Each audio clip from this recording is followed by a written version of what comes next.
क्या भारत में रुकने का नाम लेंगे ये रेप केसेस? ऐसे दरिंदे लोगों के केस दिन प्रतिदिन बढ़ते ही जा रहे हैं। क्या उसको कानून का बिल्कुल खौफ नहीं रहा? क्यों हर बार ऐसे केसेस पर गंदी राजनीति की जाती है? आरजी कॉलेज सेकेंड ईयर की स्टूडेंट सेमिनार हॉल में जाती है, 36 घंटे की शिफ्ट करके एक नींद की झपकी लेती है। लेकिन कुछ ही घंटों बाद डॉक्टर एम के घर कॉल जाता है। उसमें बताया जाता है कि आपकी बेटी ने सुसाइड कर लिया है। मेरी लड़की ने सुसाइड कर दिया है, ये खबर आई है हॉस्पिटल से। मैंने कहा सुसाइड किसने कहा, कैसे?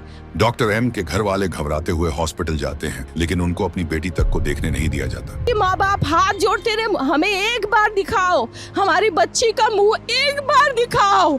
हमको नहीं दिखाया गया। पूरे दिन वेट करने के बाद उनके पिताजी को देखने के लिए बुलाया जाता है, लेकिन उनके रोंगटे तक खड़े हो जाते हैं जब वो अपनी बेटी को देखते हैं कि ये तो सुसाइड नहीं बल्कि कुछ और ही है। बच्ची का शरीर में कोई कपड़ा नहीं था, पैर दोनों राइट एंगल में मिला गया। राइट एंगल में एक पांव बेड के इस तरफ, एक पांव बेड के इस तरफ मिला गया।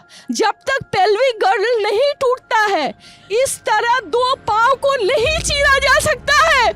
जब बाद में रिपोर्ट आती है तो कुछ अलग ही पता चलता है। Bleeding from both eyes, bleeding from the mouth, bleeding from the vagina, deep wound in vagina due to perverted sexuality, genital torture, nose and mouth clamped, head smashed on wall or floor to prevent her from screaming, throat strangled to suffocate, thyroid cartilage broken due to strangulation, injury on the lips, scratches on the face, injuries on the left leg, injury on the neck. ये तो 2 दिन बाद आई report से पता चला, पर यही उनको गुमराह किया जाता रहा जब उनके माता पिता से 2 दिन तक यही कहा गया, एक सुसाइड है। ये बहुत इंपॉर्टेंट पॉइंट है, इसको याद रखना। इसकी वजह से और भी खुलासे होंगे। 9 अगस्त को हुआ ये मर्डर। 13 अगस्त को बाहर निकल कर आता है जब सारे सरकारी डॉक्टर्स ने स्ट्राइक कर दी। जब ये मामला संज्ञान में आता है तब कहीं जाकर इस कॉलेज के प्रिंसिपल ने रिजाइन किया, लेकिन 9 घंटे बाद ही इसको दूसरी जगह पोस्टिंग दे दी गई। लेकिन जब प्रिंसिपल ने रिजाइन किया तब ये कहकर किया था कि इस चीज की रिस्पॉन्सिबिलिटी मैं लेता हूँ, लेकिन 9 घंटे बाद ही दूसरी पोस्टिंग मिलना ये सवाल खड़ा करता है कि प्रिंसिपल के लिंक पार्टियों से है। ये बात हाईकोर्ट ने भी कही है और फटकार लगाते हुए कहा है कि इसको एक लंबी छुट्टी पर भेजो इफेक्ट्स के साथ। शायद आपको याद होगा कि पहले तो मर्डर को सुसाइड बताकर दबाने की कोशिश की गई, उसके बाद प्रिंसिपल को 9 घंटे बाद ही दूसरे कॉलेज का प्रिंसिपल बना दिया गया।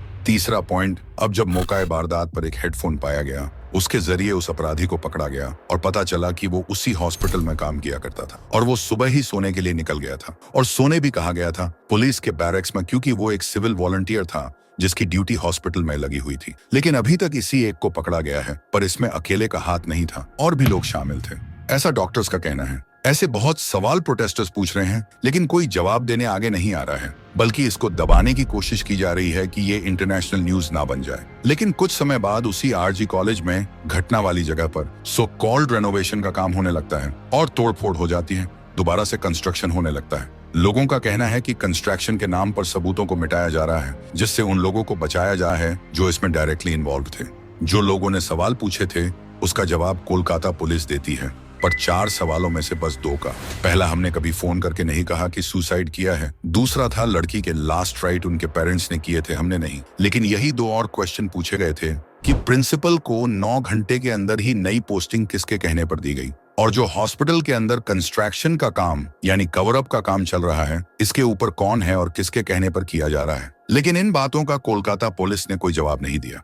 आखिर क्यों सब इस पे चुप्पी साधे हुए हैं? लेकिन जब चुप्पी टूटी तो सगारिका गोस्से क्या लिखती हैं, इस पर पॉलिटिक्स नहीं होनी चाहिए। ये एक टीएमसी की एमपी है, वेस्ट बंगाल में टीएमसी की सरकार है।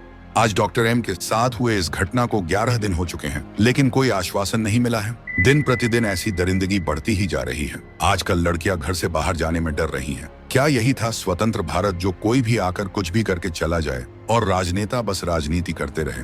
आरजी कॉलेज के कारनामे इतने दबाए गए, शायद ही लोगों को पता होगा। 2001 में हुई घटना, किसी को कुछ नहीं पता। ना जाने कितने और भी हादसे हुए।